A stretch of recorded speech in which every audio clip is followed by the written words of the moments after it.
Segala perkara dapat ku tanggung di dalam Dia yang memberi kekuatan.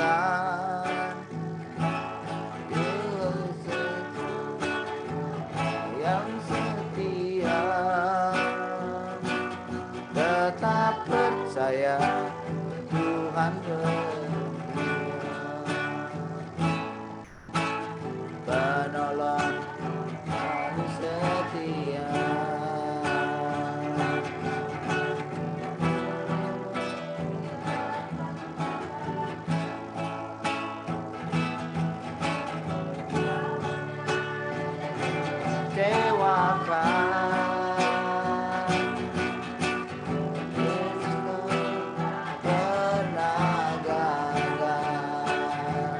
Segala perkara dapat ku tanggung di dalam Dia yang memberi kekuatan.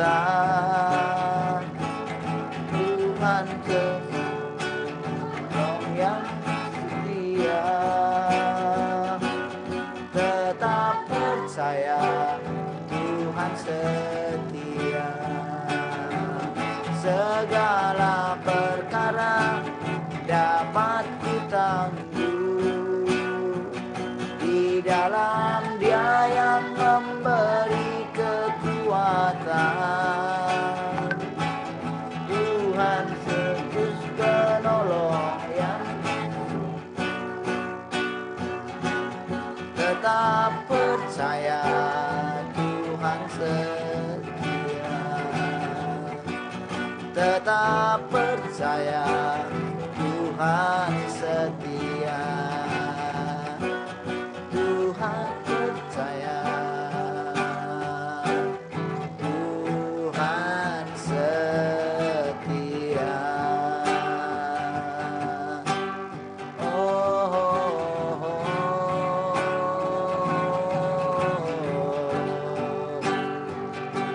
Haleluya.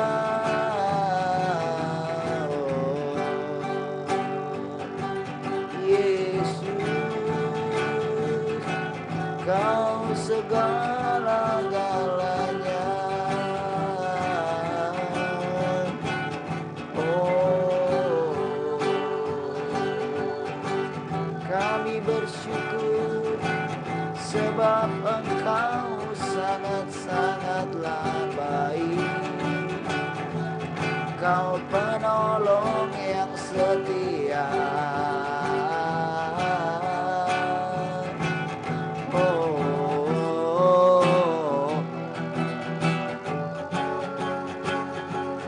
Kami bersyukur Tuhan.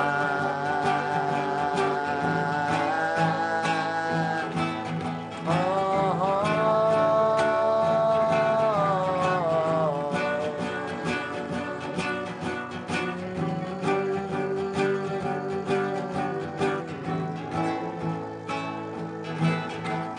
Haleluya.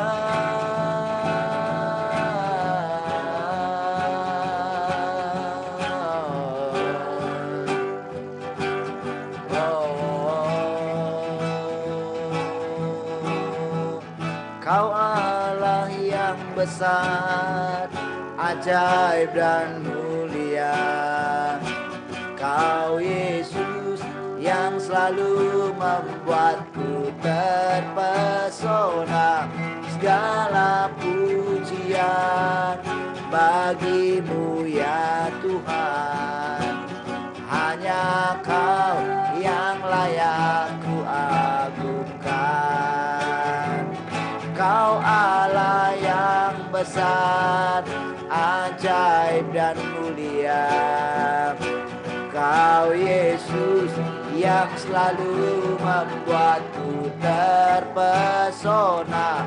Segala pujian bagimu ya Tuhan. Hanya Kau yang layak ku agungkan. Kau Allah yang besar,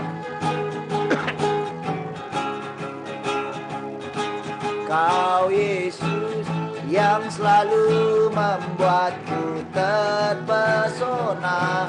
Segala pujian bagimu ya Tuhan. Hanya Kau yang layak ku agung. Sekali lagi katakan. Kau Allah yang besar, ajaib dan mulia. Kau Yesus yang selalu membuatku terpesona. Segala pujian bagimu ya Tuhan. Hanya Kau yang layak ku agungkan. Hanya Kau yang layak ku agungkan. Hanya Kau yang layak ku agungkan.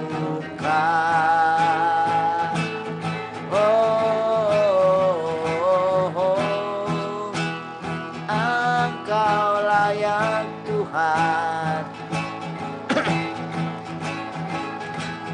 Layak Kau ku agungkan. Layak Kau ditinggikan. Oh, oh, haleluya. Syukur bagimu Tuhan.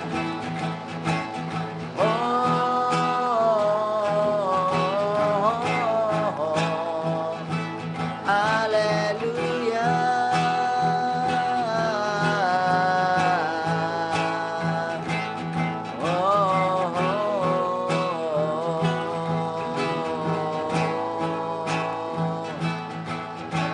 Yesus Kau segalanya.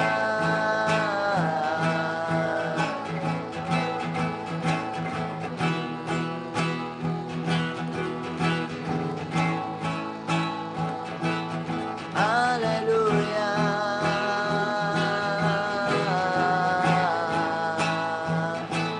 Kami memuji-Mu Tuhan selama-lamanya. Oh,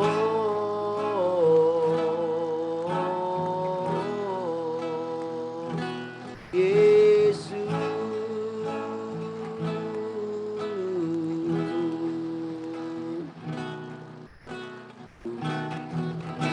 Tuhan, Engkau sangat ku cinta,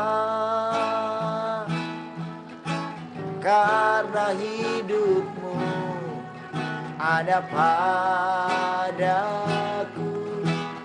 Walau dunia menerpa diriku, ku tetap aman bersama-Mu Tuhan. Tuhan, Engkau sangat ku cinta, karena kasih-Mu, karena kasih-Mu ada padaku. Walau dunia menerpa diriku, ku tetap aman bersama-Mu Tuhan. Ku tetap damai, ku tetap damai bersama, ku tetap tenang, ku tetap tenang bersama-Mu Tuhan.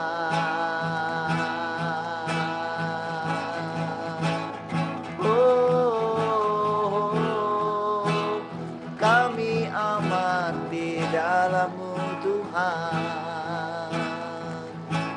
Kau tetap, kami cinta Kau selamanya Tuhan. Oh, oh, oh.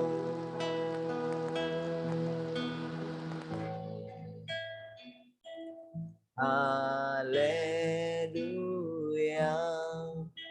Terima kasih Bapak Surgawi, kami bersyukur pagi hari ini buat anugerah. Terima kasih Tuhan. Silakan kembali Engkau menyampaikan isi hati bagi kami dalam persekutuan ini. Kami bersyukur segala sesuatu kami kembalikan kepadamu Tuhan. Terima kasih Tuhan, kami bersyukur. Kami tundukkan pikiran kami ini di bawah pikiran dan perasaan Kristus. Kami bersyukur, kami mau makan dan minum dari kebenaran firman-Mu. Terpujilah Engkau Tuhan. Haleluya. Mari semua yang mengasihi Tuhan sama-sama katakan, amin.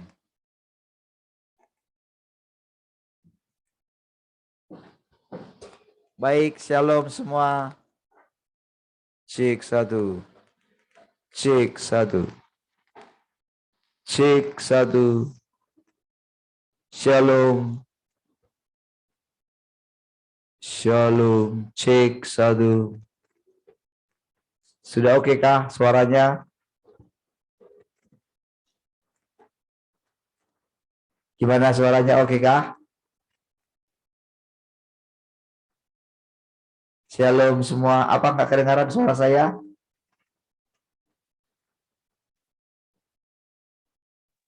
Shalom, sudah dengar. Oke.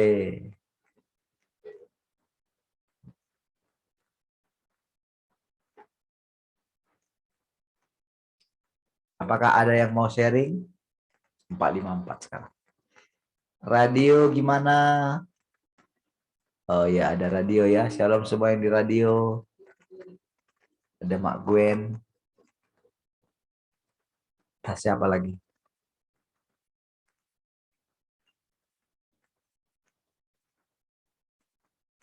Oke. Ada yang mau sharing kah?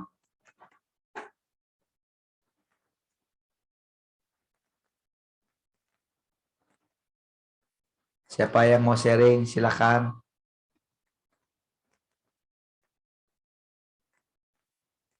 Satu. Oke, radio jelas ya.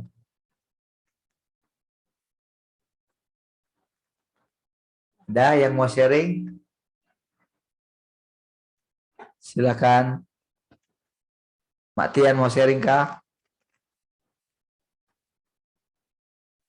Pak Twin? Oke, baik ya. Kalau tidak ada, saya matikan yang dari sana ya. Baik. Oke, sekarang kita masuk. Oh, yang di studio ada kah? Mami mau sharing? Oke, baik. Oke, bab 19 sekarang ya. Karena kemarin kita sudah lewatkan bab 18 ya. Beberapa hari yang lalu. Ketika pekerjaan Roh Kudus terus berlanjut, Tuhan telah sekali lagi membawa kita ke dalam cara baru Roh Kudus bekerja. Sebagai akibatnya, beberapa orang tak terhindarkan telah salah memahami aku dan mengajukan keluhan kepadaku. Ya. Akibat daripada pekerjaan yang baru daripada Roh Kudus, maka tak terhindarkan bahwa banyak orang salah menilai Tuhan, sehingga mengajukan keluhan. Beberapa orang telah menentang dan melawan aku dan telah meneliti aku. Namun aku masih berbelas kasihan dengan menunggumu untuk bertobat dan mengubah dirimu. Perubahan dalam metode pekerjaan Roh Kudus adalah bahwa Tuhan itu sendiri telah menampakkan diri secara terbuka. Secara terbuka artinya di sini semakin jelas ya. Menjelaskan tentang rahasia-rahasianya gitu. Firmanku akan tetap tidak berubah karena engkaulah yang sedang aku selamatkan. Aku tidak akan meninggalkanmu di tengah jalan. Hanya saja engkau semua memiliki keraguan dalam hatimu dan ingin berpaling kembali dengan tangan kosong. Jadi masalahnya adalah keraguan ya. Setiap kali sebetulnya sudah banyak sekali dia menyatakan dirinya kepada kita gitu ya. Kalau dia mau ingatkan gitu ya.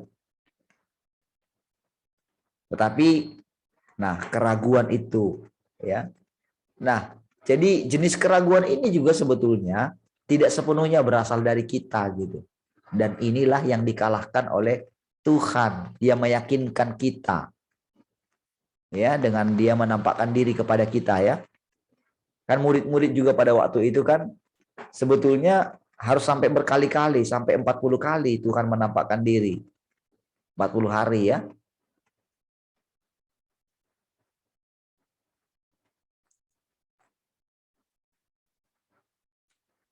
Beberapa dari antaramu telah berhenti bergerak maju, sementara yang lain hanya menunggu dan mengamati.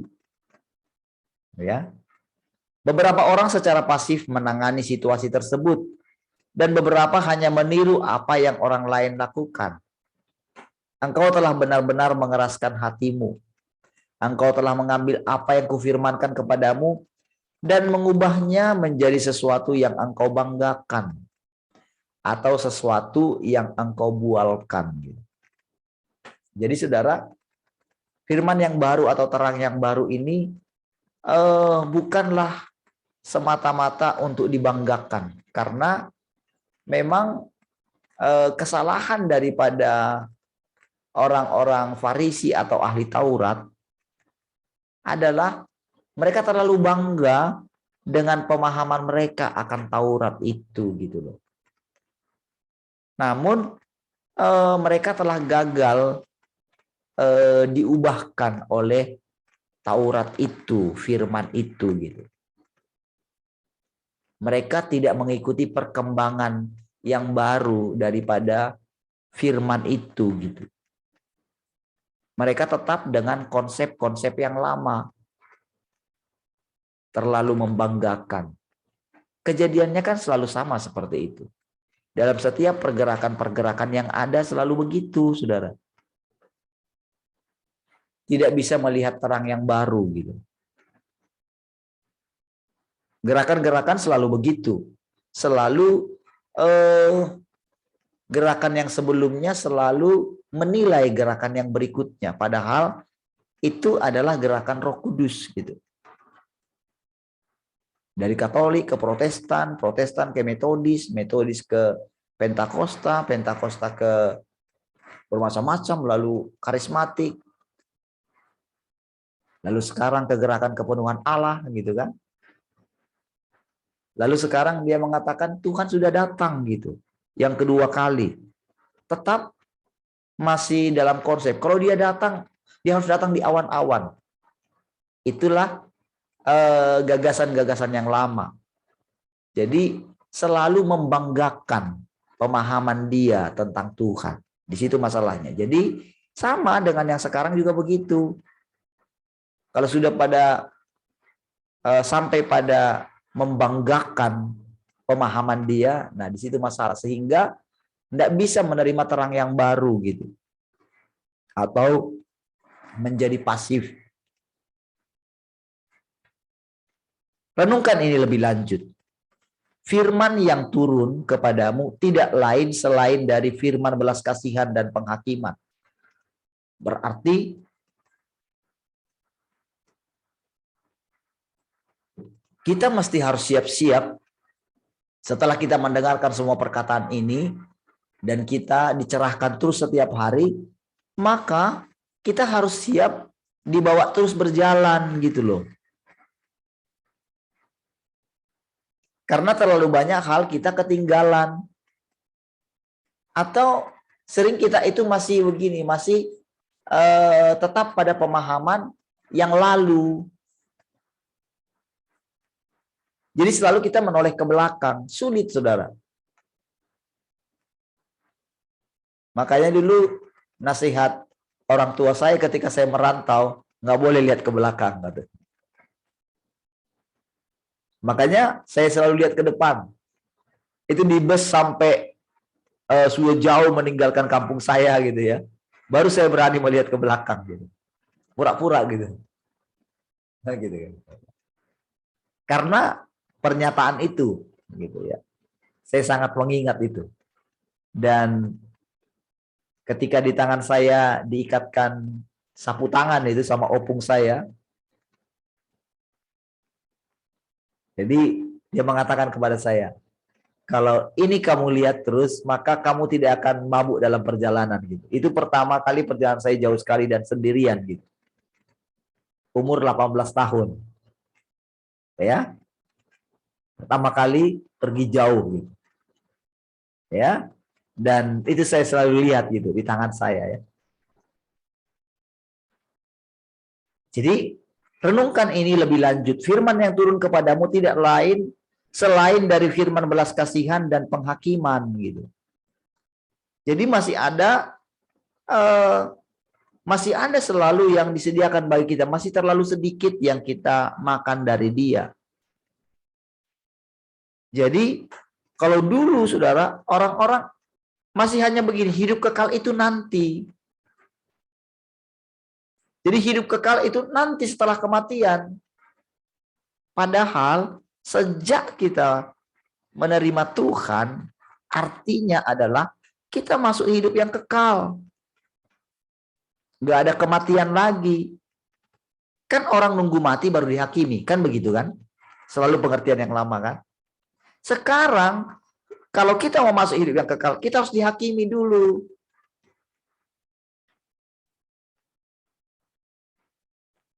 Kalau kita masih takut, kalau kita nggak punya iman, kalau kita itu pasif, itu nggak bisa kita masuk.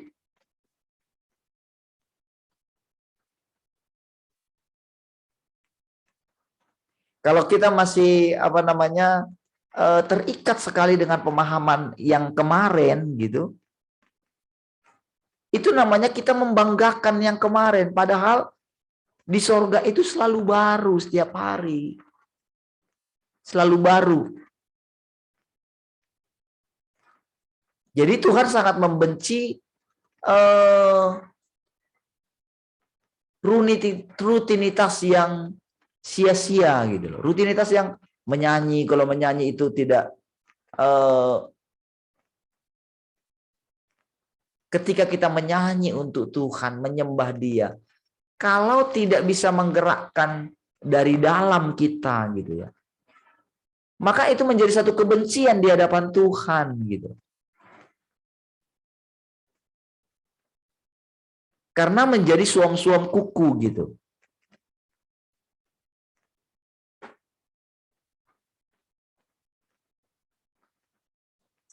Melihatmu sedemikian memberontaknya, Roh Kudus secara langsung berfirman dan membedahmu. Yang kan kalau dibedah itu gimana? Logikanya kan kalau kita dibedah itu kan sakit ya. Ketika pisau operasi mengenai daging kita. Demikian juga dengan firman, kan demikian dia bedah kita. Sampai hal-hal yang kecil, yang detail gitu. Engkau semua seharusnya merasa takut. Dalam arti yang positif ya. Jangan bertindak sembarangan atau melakukan sesuatu yang gegabah. Dan jangan menjadi sia-sia, congkak atau bersikukuh pada pendapatmu sendiri. Engkau harus lebih berfokus untuk menerapkan firman-Ku dan hidup dalam firman-Ku kemanapun engkau pergi, sehingga firman-Ku benar-benar dapat mengubahmu dari dalam dan agar engkau dapat memiliki watakku. Jadi Tuhan itu ada di dalam, bukan di luar. Jadi yang kita nantikan, kita lihat ya pergerakan di dalam. Dari dalam Dia. Jagalah hatimu dengan segala kewaspadaan. Karena dari situlah terpancar kehidupan. Jadi air itu bukan kita membayangkan air yang hidup itu dari atas gitu kan. Lalu kita ada di bawah pancuran itu gitu.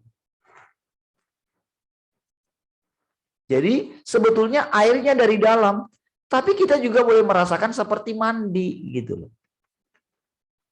Tetapi yang lebih jelas sebetulnya adalah air yang di dalam, seperti mata air. Kan mata air itu kan kalau tadinya keruh gitu ya, maka ketika dia keluar terus sampai itu benar-benar menjadi bening sekali gitu. Sumur itu gitu. Atau misalnya genangan gitu ya. Satu kolam gitu.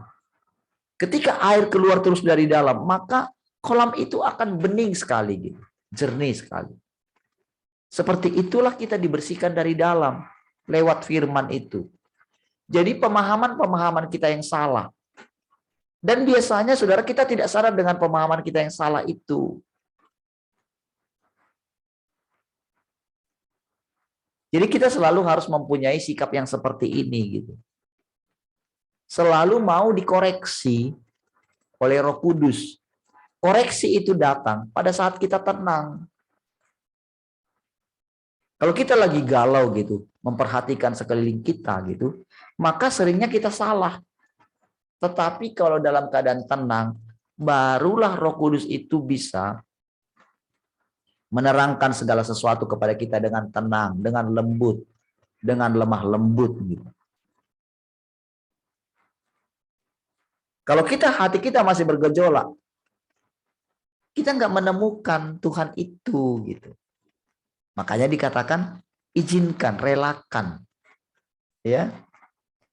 Engkau harus lebih berfokus untuk menerapkan firman-Ku dan hidup dalam firman-Ku kemanapun engkau pergi, sehingga firman-Ku benar-benar dapat mengubahmu dari dalam dan agar engkau dapat memiliki watak. Jadi saudara,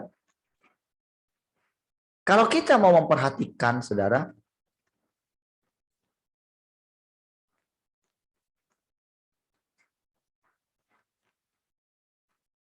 bahwa Tuhan akan membawa kita kepada situasi yang berbeda-beda.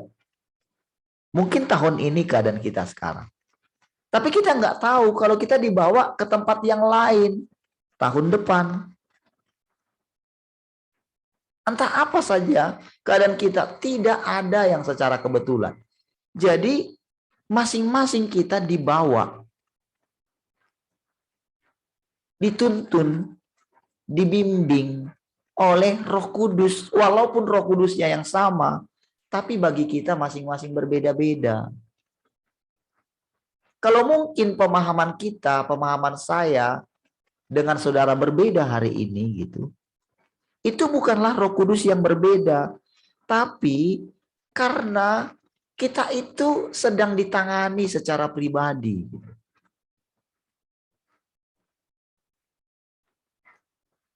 Maka disinilah kita harus bisa mata kita terfokus kepada Tuhan. Selama hati kita murni, maka kita tidak akan disesatkan. Kita tidak akan tersesat. Hanya ketika kita tidak murnilah, maka kita akan masuk dalam penyesatan. Hanya orang yang berhenti di tempat yang akan menjadi tersesat. Karena Tuhan bawa terus. Kalau kita berhenti, berarti kita ketinggalan gitu.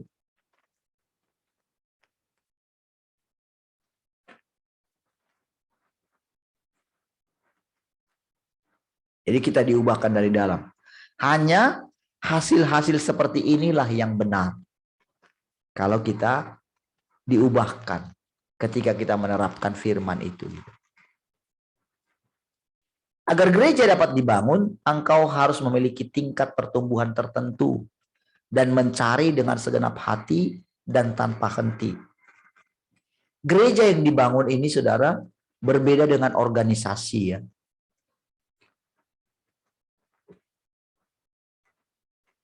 Berbeda dengan bangunan secara fisik. Sorga itu tidak seperti yang kita bayangkan dulu. Kalau kita bayangkan hanya dalam rupa materi, maka kita akan gagal. Kita akan selalu menunggu-nunggu. Kita akan selalu pakai mata jasmani kita gitu. Walaupun katanya kita pakai mata rohani, tapi tetap yang kita lihat adalah fisik. Bukanlah roh.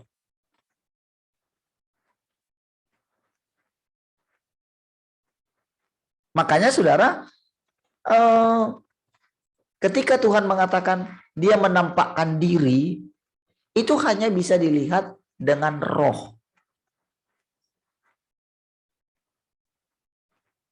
Bagaimana roh kita bisa melihat kalau roh kita tidak dilahirkan kembali? Bagaimana roh kita dilahirkan kembali? Ia menerima firman Tuhan yang baru, bukan yang lama. Itulah artinya dilahirkan kembali. Segala sesuatu akan masuk ke dalam ketiadaan. Dengarkan, ingat perkataan semalam? Segala sesuatu akan dilahirkan kembali. Kita masuk ke dalam zaman yang baru, dilahirkan kembali. Artinya kelahiran kita yang lama itu akan kita lupakan. Segala air mata penderitaan kita harus dihapus. Ini bukan air mata karena kita menderita, bukan. Ada banyak saudara, itu karena firman Tuhan katakan kan, karena Musa mengatakan.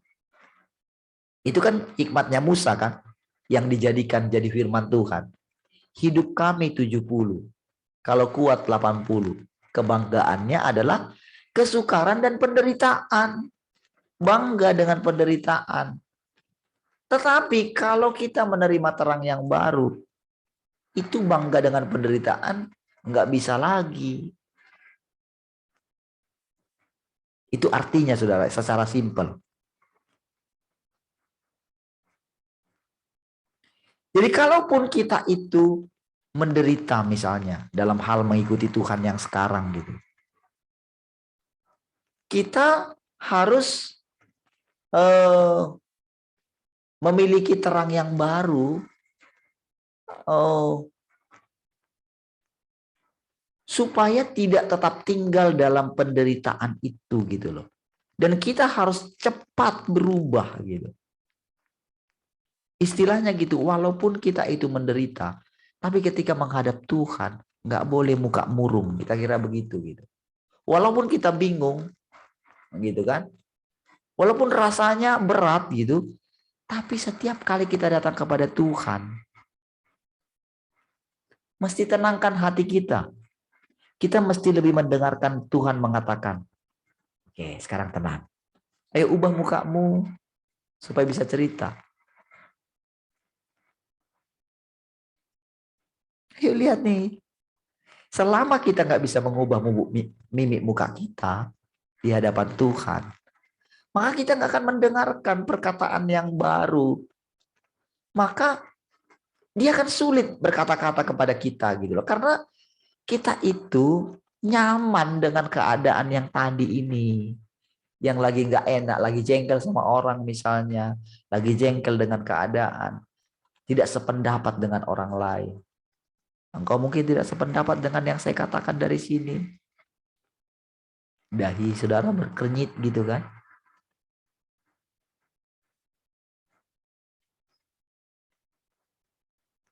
Mungkin engkau nggak sanggup mencapainya. Mungkin saudara mau lari. Ah udahlah, nggak kuat, nggak kuat. Memang akan menghadapi hal yang demikian, saudara. Dalam kehidupan ini aja udah sulit gitu.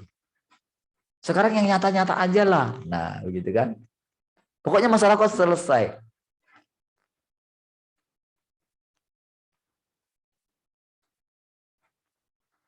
Namun kalau kita tenang, memang kalau kira-kira masalahmu sudah selesai, emang sudah gimana? Coba. Jadi ketika kita fokus kepada masalah kita, kepada keadaan kita akan sulit mendengarkan Tuhan. Itulah namanya kita mempertahankan gagasan kita.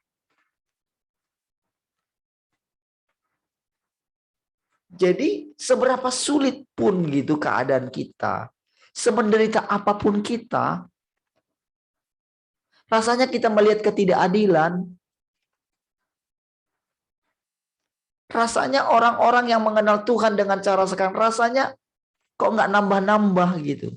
Ketika kita ngomong sama orang, Kita mau ceritakan yang kita alami bersama dengan Tuhan. Tapi rasanya semakin sulit orang mendengarkan. Orang sibuk dengan pemahamannya yang lama.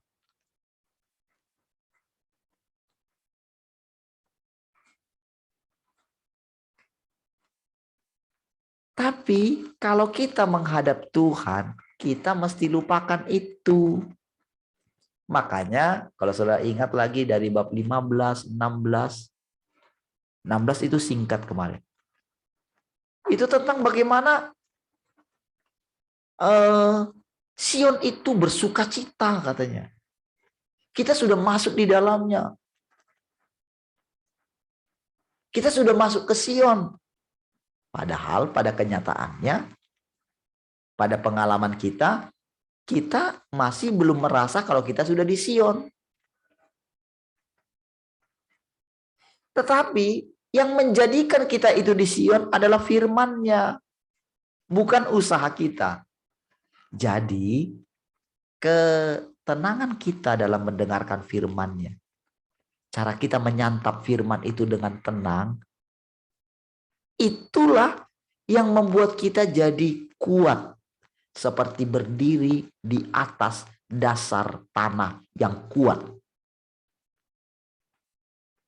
Tapi kebanyakan kepercayaan orang, walaupun yang sudah mendengarkan firman Tuhan yang baru, kebanyakan masih seperti berdiri di atas tanah lempung. Nggak kokoh. Jadi kalau cara kita makan, cara kita merenungkan, cara kita menerapkan, kalau masih ada curiga di dalam hati kita, maka akan sulit. Memang Roh Kudus akan tetap bekerja karena Dia sudah terlanjur mengundang kita dalam pestanya, dalam jamuan makan malamnya. Makanya saudara, dalam perkataan Tuhan, ketika ada seorang yang tidak pakaian pesta itu, kenapa kamu tidak pakai pesta? Diam saja. Maka dia akan dikeluarkan dari sana. Dilemparkan ke tempat yang gelap katanya. Di sanalah terdapat ratap dan kertak gigi. Ada contoh yang Tuhan adakan di antara kita. Saudara akan lihat nanti. Apakah memang berbeda kalau saudara tekun menantikan Tuhan dan mendapatkan Tuhan, dibandingkan dengan orang yang tidak mau pakaian pesta itu? Orang yang sudah pakaian pesta adalah yang sudah siap dalam perjamuan itu, yang sudah diubahkan dari dalam. Berbahagialah orang yang diundang. Jadi konsep kita selama ini, kita mesti menjadi mempelai. Ada mempelai, ada undangan. Semuanya pasti ingin menjadi mempelai.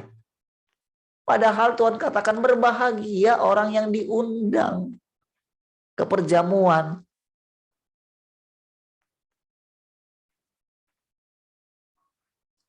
Masalah jadi mempelai itu bukan urusan kita. Dan itu bukan berbicara secara pribadi-pribadi, bukan. Masalah menjadi anak sulung juga demikian. Kalau kita mengejar menjadi anak sulung, kita tidak akan pernah menjadi anak sulung. Hanya ketika kita makan firman lah, suatu saat kita akan mencapai anak sulung. Itu maksudnya. Makanya panggilan ini semuanya sama semua orang. Makanya Tuhan katakan di awal, barang siapa mau menjadi terbesar di antara kamu, hendaklah dia menjadi pelayan bagi semuanya. Pelayan itu adalah orang yang di bawah. Tetapi semua para pemimpin gereja dari awal mereka sudah benar, tetapi ketika mereka mencapai di puncak, mereka tidak pernah menjadi pelayan bagi yang dilayaninya. Mereka mengatakan diri mereka hamba Tuhan, tapi sebetulnya mereka bukan hamba Tuhan. Mereka jadi bos. Karena apa? Tuhan itu tetap melayani kita.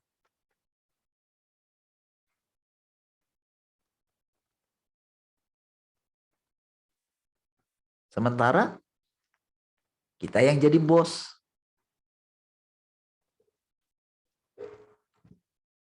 Mereka membuat diri mereka dengan pakaian yang jubah yang panjang-panjang gitu. Lalu mereka mengatur mimik perkataan mereka. Shalom.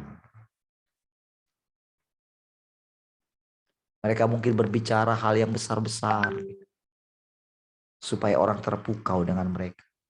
Mereka sekolah tinggi-tinggi supaya mereka bisa didengarkan. Tapi apa yang terjadi? Mereka tidak pernah memiliki hubungan dengan Tuhan. Mereka tidak akan pernah memandang Tuhan.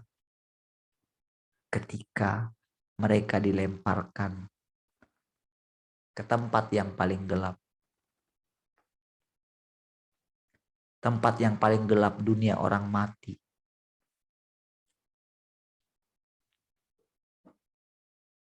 Akan meraba-raba di sana. Akan meratap.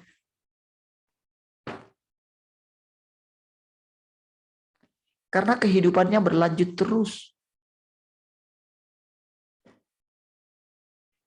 Kehidupan yang dulu dia alami akan berlanjut terus di sana. Wah, di sana lebih ngeri lagi, saudara. Iblis itu akan kelihatan dengan jelas. Kalau dia dulu munafik, akan berkumpul dengan orang-orang munafik. Kalau dulu dia kejam, akan berjumpa dengan orang-orang yang kejam. Semua. Kalau dulu dia berzina, akan berkumpul dengan orang-orang yang berzina. Iya.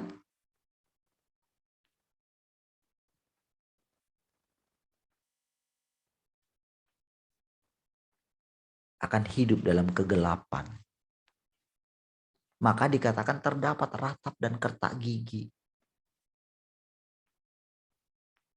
Ternyata kehidupan itu sama saja antara mati dan hidup. Kalau kita nggak mempunyai hidup sekarang,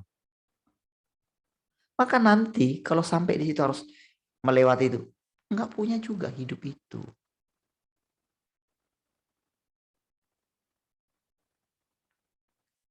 Kalau dulu ketika dia meninggal, hatinya masih tinggal di perusahaannya, maka dia akan tetap di sana.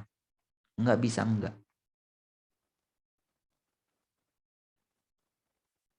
Dia masih ingin menangani itu semua. Nggak pernah memiliki hidup yang sesungguhnya. Kalau orang itu dulu melekat kepada dunia, maka dia tetap akan di dunia. Itulah yang kita lihat ketika kita melayani roh-roh orang mati itu. Sebentar kita sudah lihat dia naik, tapi berikutnya dia masih muncul. Karena apa? Keturunannya menderita. Kalau dia nggak mendengarkan suara anak Allah dan dia tunduk, maka dia tidak akan pernah dilepaskan dari dunia ini. Jadi sama dengan sekarang. Kalau kita itu tidak bisa benar-benar mengalami bahwa kita sudah ada di dalam dia, bersama dengan dia, maka kita akan sibuk terus dengan masalah-masalah kita, dengan keadaan kita.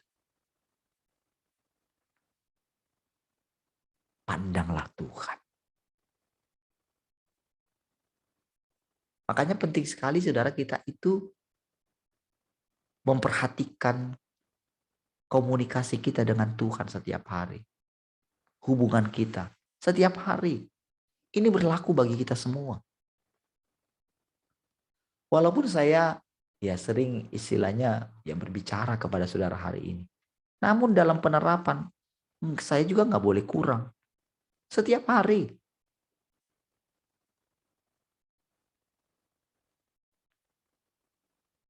Justru semakin kita mendekat kepada dia, justru semakin kita lihat kelemahan, kekurangan kita.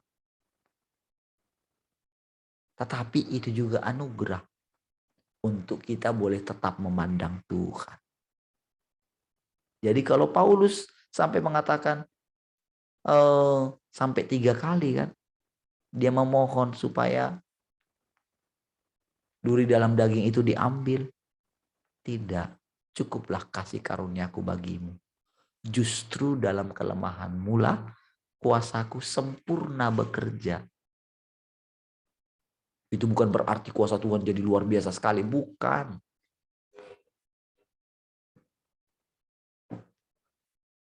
Justru ketika engkau menjadi lemah, lemah itu begini, kayak enggak melihat Tuhan. Sekalipun Tuhan yang luar biasa yang kami sembah pagi, siang, malam tidak menolong kami saat ini, sekali-kali kami tidak akan menyembah.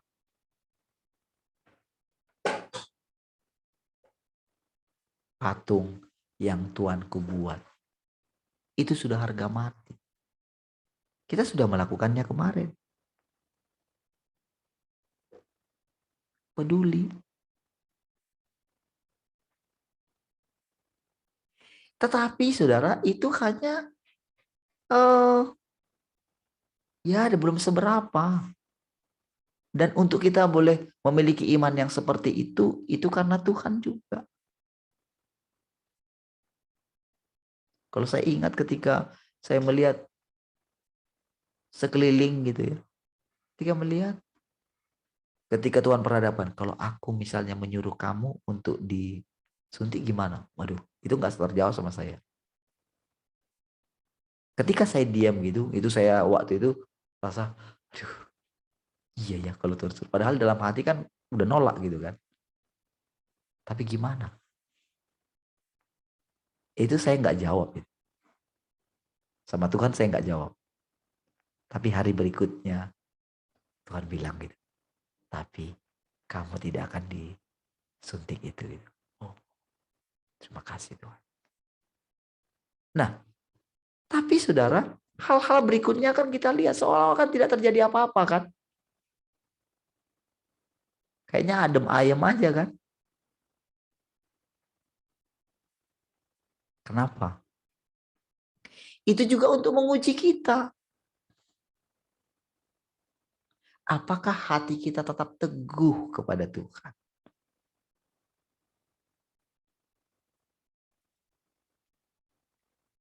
Selain itu, ingat ya, agar gereja dapat dibangun ini bukan sesuatu yang kelihatan secara fisik. Ya. Ini gereja di alam roh. Makanya dikatakan kita mesti memiliki roh yang terangkat. Kita sudah harus hidup di dalam tubuh transendensi yang dikatakan. Transendensi. Masih ingat itu perkataan itu? Jadi jangan nunggu tubuh kita ini berubah jadi tubuh kemuliaan.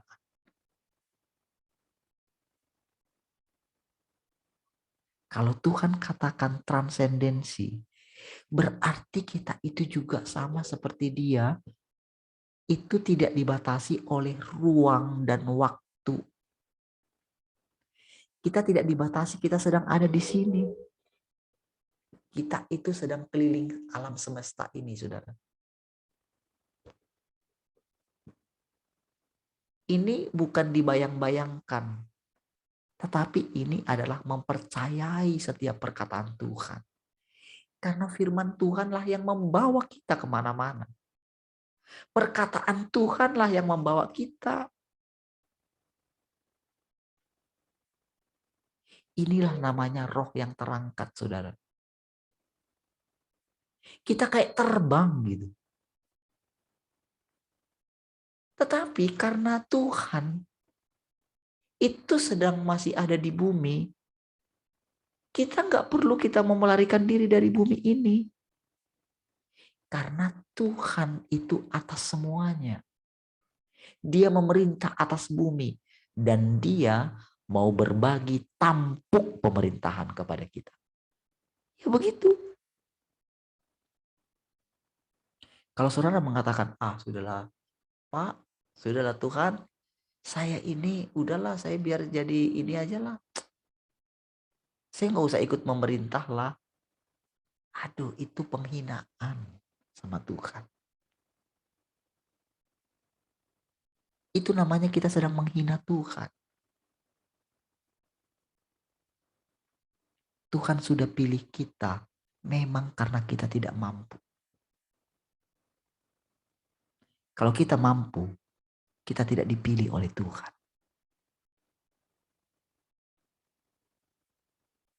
Jangan saudara berkata, aku ini kan ibu rumah tangga.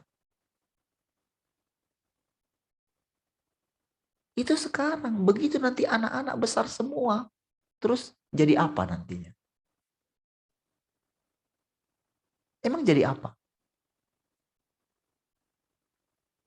Gak ada lagi beban yang harus dipikirin gitu. Berarti kan mau gak mau kan mikirin Tuhan toh. Kenapa gak berlatih dari sekarang? Kenapa gak mempercayakan hidup kita sepenuhnya kepada Dia?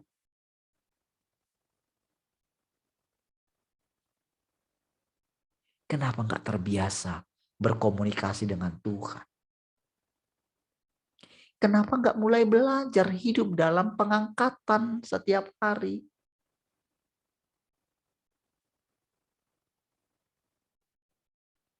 Kenapa kita tidak bersuka cita, mengucap syukur dalam segala hal?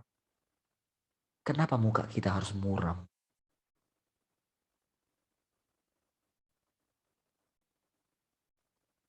Ini yang sedang dilatih Tuhan.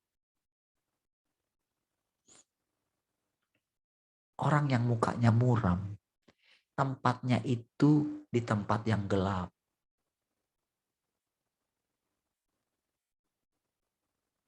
Berarti kita masih tidak mau air mata kita dihapus. Kita tidak mau dihibur oleh Tuhan. Dia hibur kita, tahu nggak saudara? Dengan dia menghibur kita, maka kita sedang menghibur Tuhan. Selalu begitu saudara. Lemparkanlah rotimu ke dalam air katanya. Lama sesudah itu engkau akan melihatnya kembali. Tetapi dengan kita saudara, dia ubah kita. Dia itu seperti bercermin di dalam kita saudara. Apa yang kita pantulkan? Kalau kita memantulkan diri kita yang lama, dia nggak akan mau berhadapan muka dengan kita. Karena apa? Dia melihat sesuatu yang najis. Melihat sesuatu yang kotor.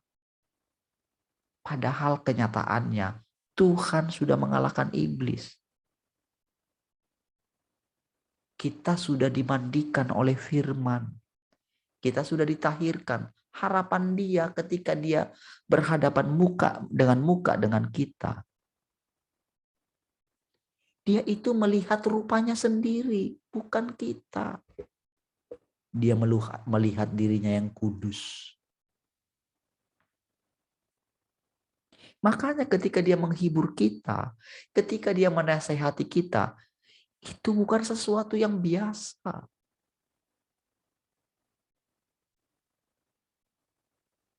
Itu juga selain demi diri kita, itu juga dia sedang membangun kita, membangun gerejanya. Kalau dikatakan membangun gerejanya, bukankah kita ini gerejanya dia? Bukankah kita ini rumahnya dia?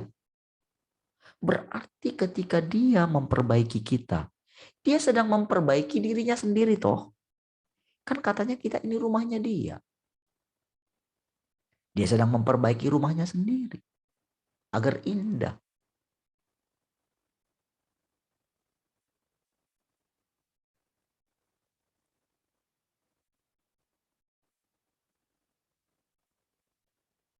Jadi saudara, dengan kita berlatih terus setiap hari, walaupun kita mendengarkan perkataan yang sama, jangan bosan, saudara.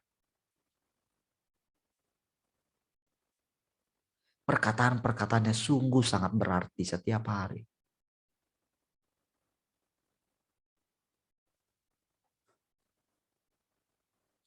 Selain itu, engkau harus menerima pembakaran dan pentahiran Roh Kudus untuk menjadi seorang yang diubahkan. Ada tambah lagi satu perkataan kan? Pembakaran katanya. Walaupun sebetulnya pemurnian itu sama dengan pembakaran. Kan untuk mendapatkan emas yang murni kan harus dibakar. Berarti kan seolah-olah kan kita itu ada di dapur perapian kan? Dibakar. Berarti kan dapur perapian itu kan kayak neraka toh. Apa yang salah dengan itu? Nggak ada yang salah.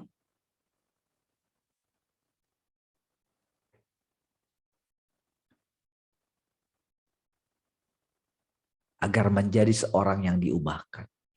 Hanya dalam kondisi seperti itulah gereja dapat dibangun. Pekerjaan Roh Kudus sekarang telah memimpin engkau semua untuk memulai pembangunan gereja.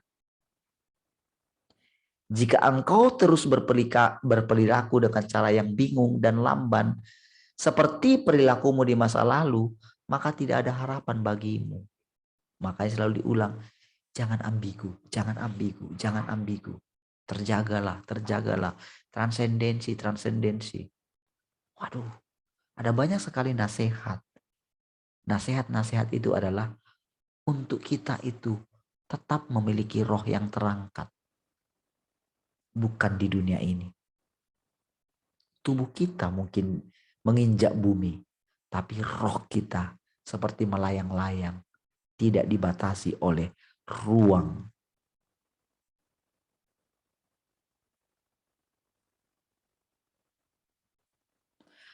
Engkau harus memperlengkapi dirimu dengan semua kebenaran.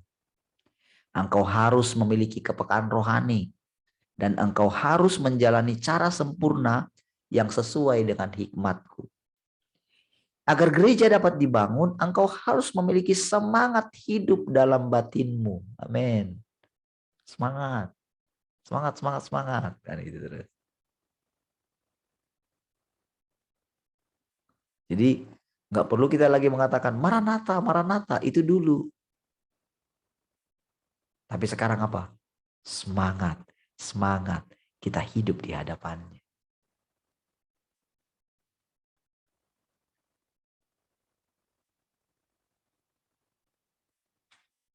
Dan bukan hanya meniru secara lahiriah. Proses pertumbuhan dalam hidupmu adalah sama dengan proses dibangunnya dirimu. Proses pertumbuhan dalam hidupmu adalah sama dengan proses dibangunnya dirimu. Namun perhatikan bahwa mereka yang bergantung pada karunia rohani atau mereka yang tak mampu memahami hal-hal rohani atau yang tidak memiliki kenyataan tidaklah dapat dibangun. Orang yang bergantung kepada karunia rohani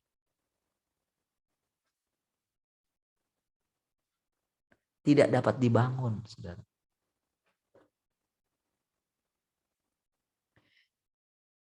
Dan mereka yang tidak mampu untuk selalu dekat denganku dan berkomunikasi denganku, mereka juga tidak dapat dibangun. Makanya pentingnya dia berulang-ulang menasehati kita supaya kita dekat dengan dia, berkomunikasi dengan dia. Ayo, apa yang membuat kamu gak bisa datang kepada aku? Ayo singkirkan. Kan itu yang Tuhan bilang kan. Apa yang membuat? Ayo. Apa yang membuat kamu gak bersemangat pagi hari? Ayo. Apa yang membuat kamu tidak bisa buka kamera? Ayo. Apa yang membuat kamu gelisah?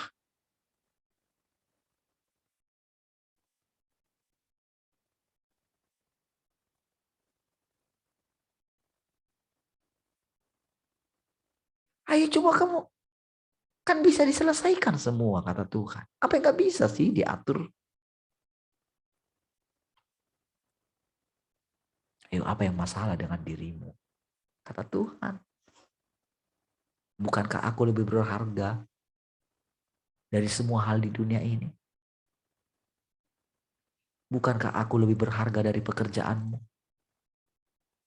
Bukankah harusnya aku lebih berharga daripada suamimu? Daripada istrimu?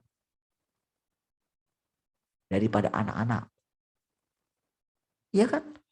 Bukankah harusnya aku lebih berharga daripada hobimu? Aku tidak membutuhkan uangmu, kata Tuhan. Aku membutuhkan dirimu.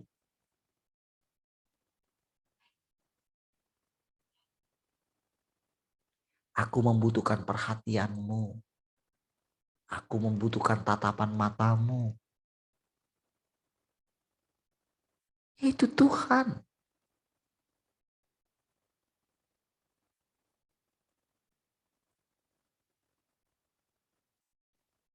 Ketika kita masih ada di ruangan ini, saudara,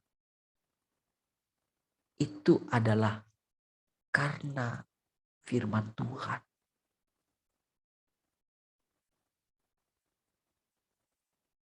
Di saat seperti inilah kita bisa memandang Tuhan yang sesungguhnya.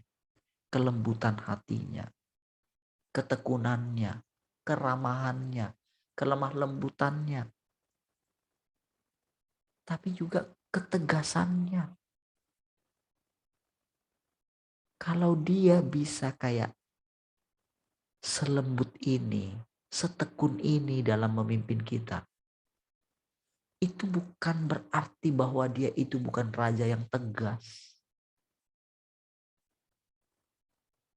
Itu bukan berarti dia itu lebih rendah daripada raja-raja di dunia ini. Justru saudara, dia sembunyikan kemegahannya di balik kerendahan hatinya.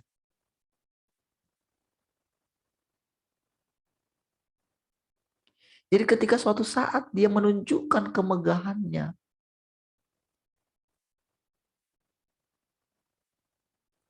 maka saudara kita yang menjadi sahabatnya tidak harus menjadi seperti bangsa-bangsa yang tidak pernah mengenal dia. Karena kita akan duduk bersama-sama dengan dia katanya.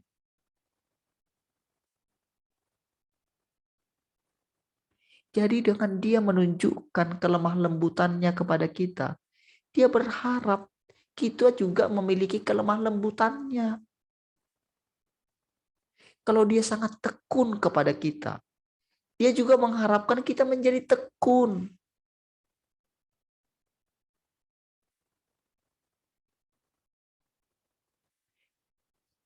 Orang-orang yang menyibukkan pikiran mereka dengan gagasan atau hidup berdasarkan doktrin tidak dapat dibangun.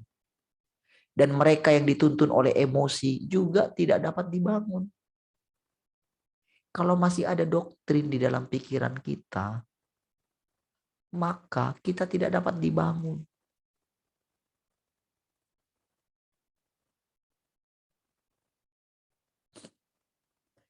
Bagaimanapun cara Tuhan memperlakukanmu, engkau harus tunduk kepadanya sepenuhnya. Jika tidak, engkau tidak dapat dibangun. Bukankah semua pernyataan ini mengena kepada kita? Lalu apa respon kita ketika kita barusan mendengarkan perkataan-perkataan ini? Apa respon kita?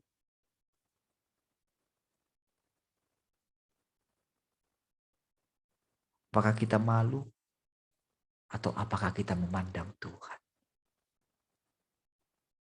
Mungkin secara fisik kita tidak menangis, tetapi di dalam hati kita menangis. Tuhan, terima kasih.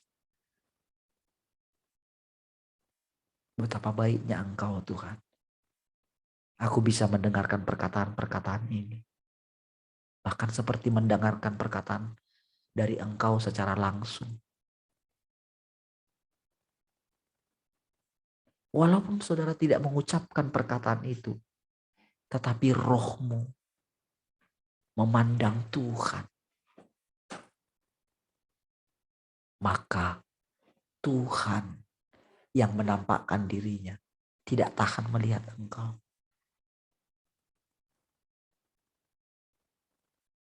Dia ingin segera membangunkan engkau. Membangun kita. Karena kita ini adalah bagian dia.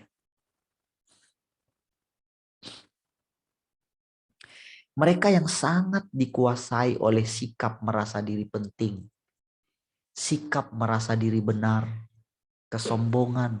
Kepuasan diri. Dan yang suka merendahkan orang lain. Dan memamerkan dirinya. Mereka tidak dapat dibangun. Ini saudara sangat mengena kepada saya.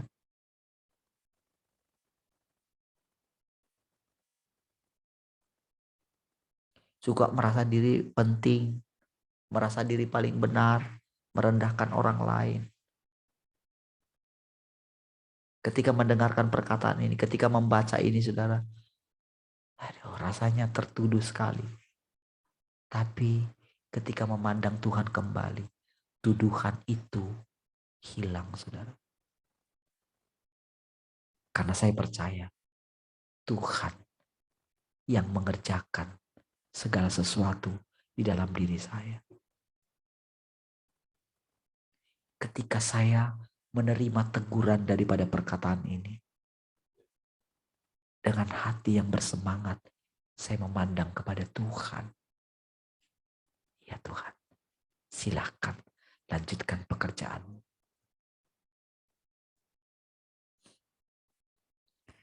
Mereka yang tidak dapat melayani dalam kerjasama dengan orang lain, tidak dapat dibangun. Demikian juga dengan orang-orang yang tidak memiliki kepekaan rohani dan yang secara membabi buta mengikuti siapapun yang memimpin mereka. Sama halnya mereka yang gagal memahami maksud-maksudku dan hidup dalam kondisi yang ketinggalan zaman, mereka pun tidak dapat dibangun. Orang-orang yang terlalu lambat untuk mengikuti terang baru dan yang tidak memiliki visi sebagai pondasi mereka juga tidak dapat dibangun. Wih, berapa banyak saudara? Perkataan-perkataan hanya bagaimana ciri-ciri daripada orang yang tidak dapat dibangun. Berarti dia tidak bisa menjadi bahan bangunan di dalam gerejanya. Karena saudara, Yerusalem baru itu kan kota yang dibangun. Dibangun pakai apa? Yerusalem baru itu kota yang hidup saudara. Dibangun dengan orang-orang yang mempersembahkan dirinya kepada Tuhan. Kalau di zaman perjanjian lama, mereka harus membawa sesuatu untuk rumah Tuhan. Tetapi untuk rumah rohani, yang kita bawa adalah diri kita. Makanya ketika gereja mula-mula, ketika ada orang ketika ada Ananias itu, yang dia menipu, padahal itu uang-uangnya dia. Tapi dia bohong. Inikah semuanya? Iya itu, padahal dia simpan.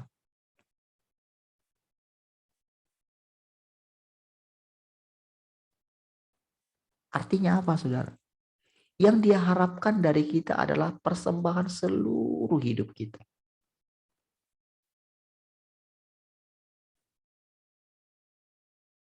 Kalau masih ada hal-hal itu melekat dengan dunia, maka kita tidak akan bisa lepas dari dunia ini.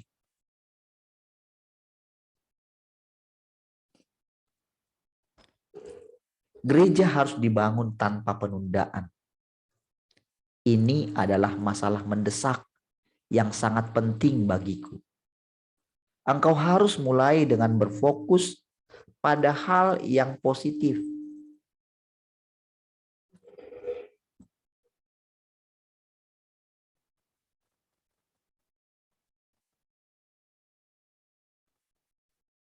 Dan bergabung dengan aliran pembangunan dengan cara menyerahkan dirimu dengan segenap kekuatanmu. Jika tidak, engkau akan ditolak. Engkau harus meninggalkan sepenuhnya apa yang harus kau tinggalkan. Dan makan serta minum dengan benar apa yang harus kau makan dan kau minum. Engkau harus hidup dalam kenyataan firman-Ku. Dan engkau harus berhenti berfokus pada hal-hal lahiriah dan yang tidak penting. Tanyakan kepada dirimu pertanyaan ini. Seberapa banyak engkau telah benar-benar memahami firman-Ku? Seberapa banyak engkau hidup dalam firman-Ku? Engkau harus tetap berpikiran jernih dan tidak melakukan apapun secara gegabah. Jika tidak, perilaku seperti itu akan membantumu mencapai perilaku seperti itu tidak akan membantumu mencapai pertumbuhan dalam hidupmu, melainkan akan benar-benar membahayakan pertumbuhanmu. Engkau harus memahami kebenaran, tahu bagaimana cara menerapkannya, dan membiarkan firman-Ku untuk benar-benar menjadi hidupmu. Ini adalah inti masalahnya. Jadi kalau sudah dikatakan inilah inti masalahnya, kita harus fokus ke situ. Cara makan, cara menerapkan firman, di mana hati kita berada. Kalau kita masih berfokus kepada hal-hal lahiriah, itu membahayakan pertumbuhan kita dalam pembangunan kita.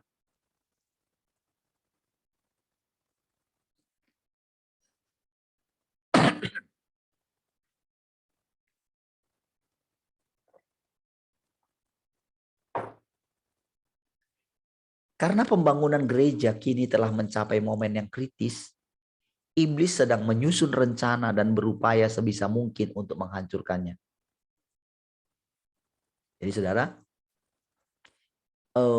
sama seperti mereka mengalami dulu. Ketika mereka mendengarkan ini, maka ketika ini diperdengarkan kepada kita, karena ini firman Tuhan, maka akan terjadi seperti ini gitu. Memang selalu demikian. Setiap kali kebangunan rohani terjadi, selalu si jahat itu selalu berusaha menghancurkannya. Itu sudah terjadi berulang-ulang. Jadi ketika kita mendengarkan perkataan-perkataan Tuhan setiap hari, maka ini akan terjadi juga. Kan dia sedang menaklukkan iblis yang ada dalam kita kan. Ketika dia berfirman, maka si jahat itu akan tampil menampakkan diri.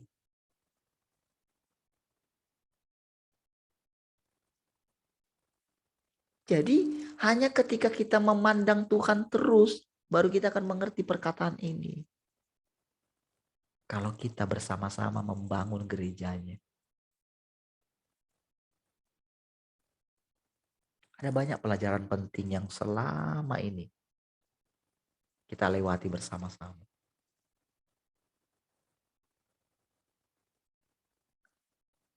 Engkau semua tidak boleh ceroboh, melainkan harus melanjutkan dengan hati-hati dan menggunakan kepekaan dalam roh. Ketika kemarin itu saudara masalah speaker kita itu ya, tahu enggak? Itu benar-benar enggak terpikir kepada saya kalau satu langkah itu telah mengakibatkan rusak yang lain gitu. Baru saya sadar gitu. Tapi dengan ini saya mengerti apa itu namanya ceroboh. Walaupun pada saat itu saya sudah benar-benar memakai hikmat saya, pengalaman saya dalam mengatasi masalah seperti itu gitu. Ini hal seperti perumpamaan Tuhan kasih tahu, tapi benar-benar nyata.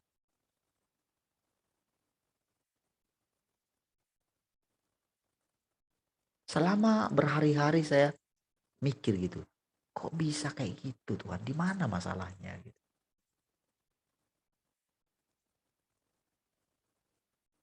Korbannya apa? Korbannya sound card dalamnya laptop yang ketika diganti pun tidak bisa. Oke, sudah diganti yang pas yang mirip dengan itu. Masalah kita, jadi kita nggak bisa pakai sound card dalam. Makanya sering agak terganggu sekarang itu karena kita nggak pakai sound card dalam.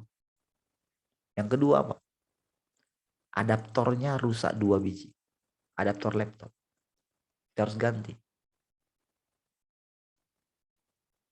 Untuk itu saja saudara sudah 380 gitu.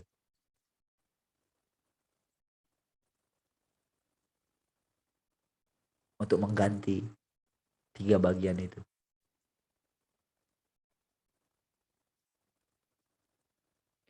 Tapi saudara dari situ ada pelajaran gitu. Tentang kata-kata ini saudara. Engkau semua tidak boleh ceroboh. Ceroboh itu artinya begini saudara. Merasa tahu. Saya merasa tahu, sudah tahu tentang itu. Saya nggak duduk dengan tenang di kaki Tuhan. Apakah Tuhan tidak tahu masalah itu? Tuhan tahu. Tapi ini juga menjadi satu pelajaran. Apa arti ceroboh?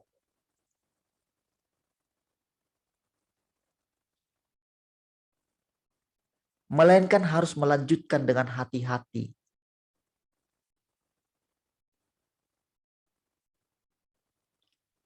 Dan menggunakan kepekaan dalam roh. Tanpa kepekaan semacam itu, engkau akan menderita kerugian besar. Ini bukan masalah sepele. Engkau harus mempertimbangkannya sebagai hal yang sangat penting. Iblis juga mampu berpura-pura menampakkan diri dan menjajakan barang palsu. Tetapi kualitas yang terkandung dalam hal-hal ini berbeda. Artinya dia bisa menyamar juga kan sebagai malaikat terang kan. Dia bisa menyamar juga, menyampaikan firman kan. Orang-orang begitu bodoh dan ceroboh dan tidak dapat melihat perbedaannya. Ini juga menunjukkan bahwa mereka tidak mampu untuk tetap berpikiran jernih dan tenang setiap saat. Hatimu tidak bisa ditemukan dimanapun. Pelayanan di satu sisi adalah suatu kehormatan, sementara di sisi lain bisa menjadi sebuah kehilangan.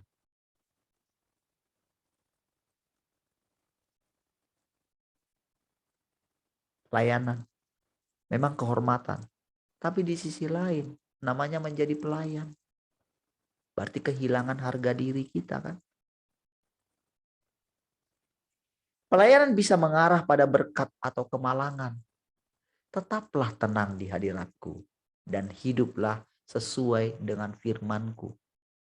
Dan secara rohani engkau benar-benar akan tetap waspada dan memiliki kepekaan. Ketika iblis tiba, engkau akan dapat dengan segera menjaga diri terhadapnya dan merasakan kedatangannya.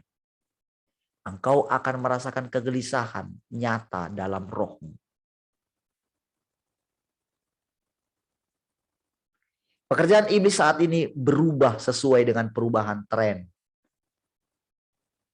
Apa yang saudara dengar? Perkataan yang saudara dengar yang baru dari Tuhan. Dia juga berkamuflase juga. Ketika orang-orang berperilaku dengan cara yang bingung dan kurang waspada, mereka akan tetap berada dalam penawanan. Engkau harus tetap waspada setiap saat dan menjaga matamu tetap terbuka. Jangan mempermasalahkan untung rugimu sendiri atau berhitung demi keuntungan sendiri.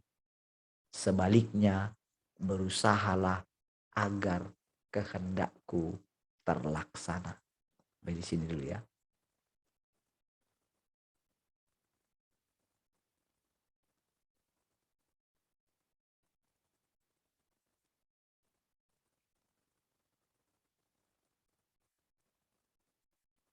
Saudara, dari semua yang kita dengarkan tadi, saudara